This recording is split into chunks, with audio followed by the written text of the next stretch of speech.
I'm Chef Ed. And I'm Maura. And today we have a very special surprise for you. We're doing steak and mashed red-skin cheesy potatoes. So I'm going to get started on it, doing some things, and Maura's going to explain some of the nutritional facts about the food that you will be eating, well, hopefully eating after you make it, of course. But I'm just going to go through some of the ingredients and let her explain them. So we have 2 pieces of steak, about 6 to 8 red-skin potatoes, depending on size. You want to have garlic. I like a lot of garlic, but it goes on both parts of the dish. Rosemary is the spice we're going to be using, and just some regular beef broth as almost a marinade for the steak. So we are actually going to bake the steak after I sear it on both sides, and I'll let Maura explain the rest as I get started. Well, first I like to say that I like to call this whole thing that Ed just explained, we're making steak and taters today. There's some really beneficial things to eating potatoes. They are your starches. Those are good for you almost every day, or actually every day you want to have some starches and some carbohydrates. A lot of people think they would need to stay away from carbohydrates, but carbohydrates need to be about 60% of your daily calories because your body relies on them actually to metabolize fat and protein, so carbohydrates are a good thing. We have some garlic, like Ed said. Garlic is an herb that has actually been proven to lower bad cholesterol, which is LDL. Your good cholesterol is HDL. Some people get confused between the two.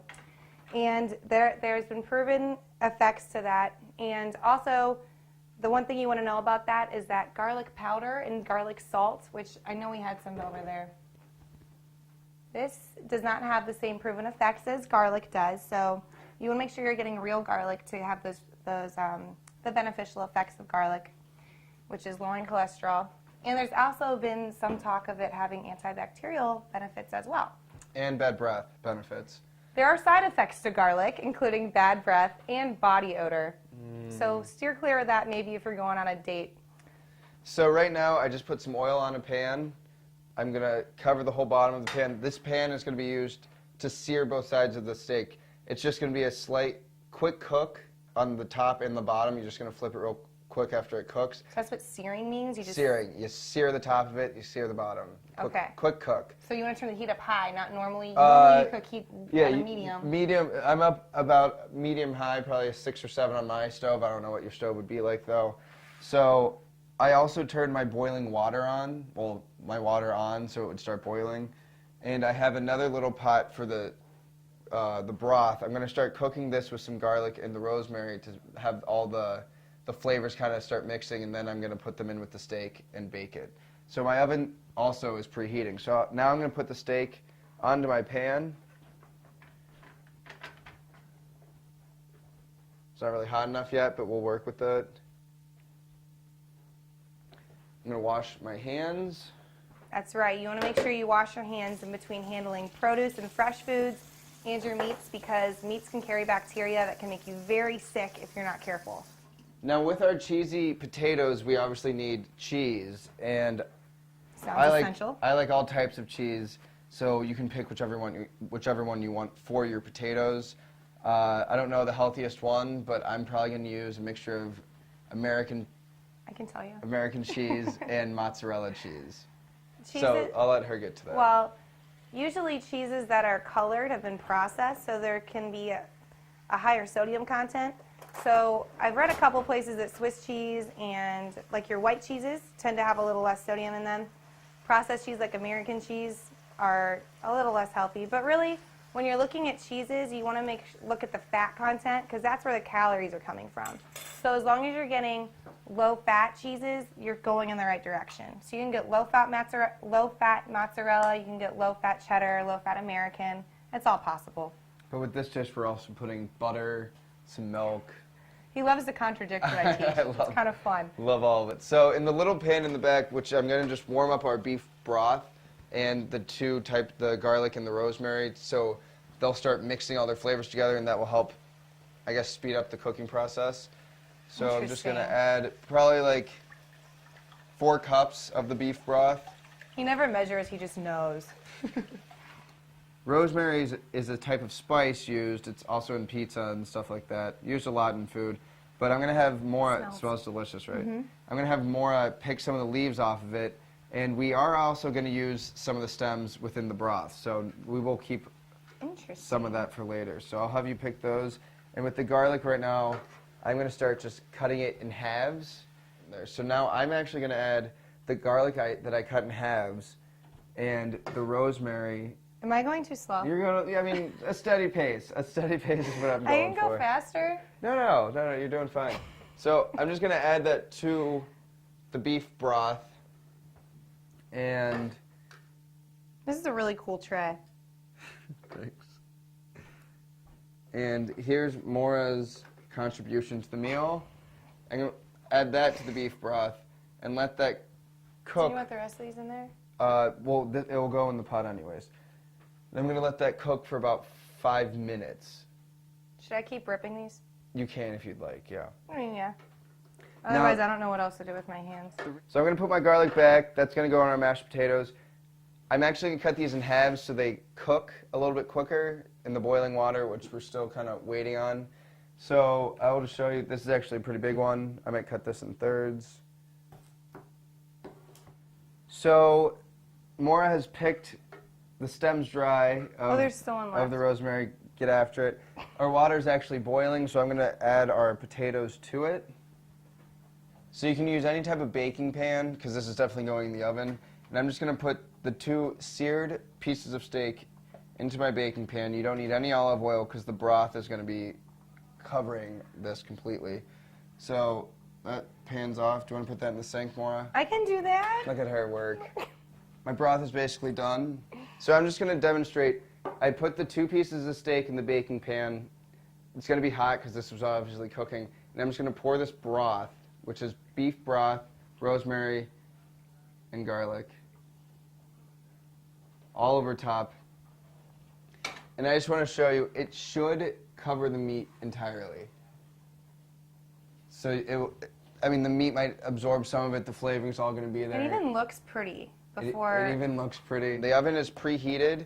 It's at about 350 to 375, and we're just going to add that to it.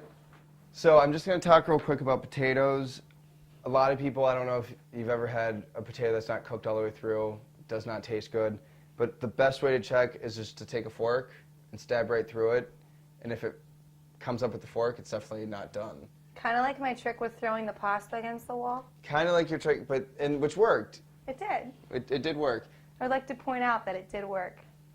Now, in our little pan over here, I'm going to actually start a little olive oil.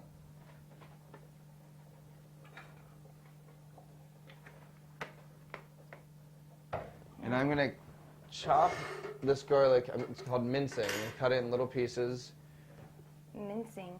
Because I don't want the chunks of garlic in the mashed potato. I want the flavor of the fresh garlic. So mincing, that's last time we had garlic. I talked about that. You can get a mincer, right? Yes, you can get a mincer. Or you could just do it like that. Just gonna put it in the oil in the little pan. And I was going to say a little something about olive oil. A lot of people want to cook their vegetables, or I know some people put it on pasta and olive oil, and that's okay. You just have to take into consideration that it does add almost, 14 grams of fat in 1 tablespoon. The good thing about olive oil is that it's full of monosaturated fats, which are your good fats. So it's okay to have. You want to be careful about it. Don't do it all the time. You can if you want to saute your vegetables or something, you can either do it in water. You can just use regular cooking spray. That's okay. But in moderation and not all the time. But at the same time, it's okay. That's your good fats. So I'm going to turn off the burner for the potatoes. They're done. All of them the fork is, they're coming straight off the fork. So like I said, I do like the garlic taste. You never want garlic to brown or else it gets a bitter taste to it. Really? It's very true. So my potatoes are strained. So how high? You're cooking this on like a very low. You have the garlic very low. The oil gets all hot and the garlic is so small that it will cook quickly. Interesting. So I'm going to put the potatoes right back in the pot I had them in. Okay. And this is at what kind of heat? No heat whatsoever. None. Oh, Yeah. okay. I'm going to take about a tablespoon to about a 1/4 cup of butter. Closer to a quarter cup. Definitely a quarter cup. But that's okay. At least you're using the, can't believe it's not butter, light. Right. Now, any type of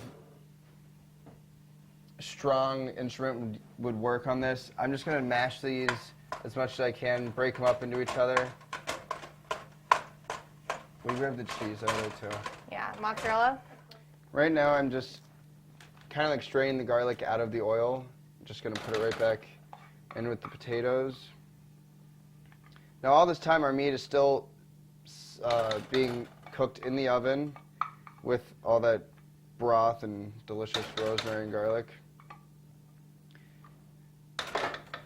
In order to measure spices that I put in, such as pepper, salt, in all my meals, I actually put them in my hand, and then with my fingers, I sprinkle them in. It's easier for me to measure it that way than just dumping it on. And you just kind of know. You just kind of know. With experimenting, how much you like. It's better to have less in there because you can always add more. Okay. And now I'm just going to do some cheese. Again, I use my hand. I'd probably put half a cup, depending on how much cheese you really want. And then I'm going to do... You did get part skim. You can get low-fat cheese. And then I am going to do 2 singles. Now, if you put this all into like a food processor, it would make the it would make cheesy mashed potatoes, but I wanted like a chunkier consistency. So it's really preference. You can put it in a food processor and kind of get the same idea, same flavor but at if you do put it in a food processor, you would want to remove the skins off the potatoes. And also have to know how to use a food processor. Which means you have to push a button. It's like a blender, but for food. Technology these days. So you can see there's chunks of potato in there. It just gives it a different texture. Chunks of cheese, potatoes, some garlic. Now I'm going to take my oven mitt, pull out our steak. So here is our garlic mashed red skin cheesy potatoes with some marinated beef broth or beef steaks.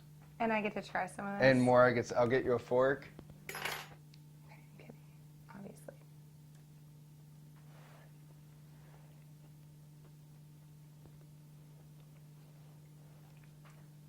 Who are you? Now, another thing that you can do, which I almost insist upon, is the broth is still delicious. So I just take like a spoon or a ladle, and if you just put this type of meal in a bowl, just put it on the whole type of dish. It's almost like a gravy. What'd you say? Moore's in a little coma. But there you have it. So thanks for tuning in. I hope you enjoyed today's episode. Like I said, it's quick, easy, and delicious. Check out our Facebook page. I'll be sure to update the nutrition facts and the recipes. And I'm Maura Cummins. I'm Ed Hasboon, from our house to yours.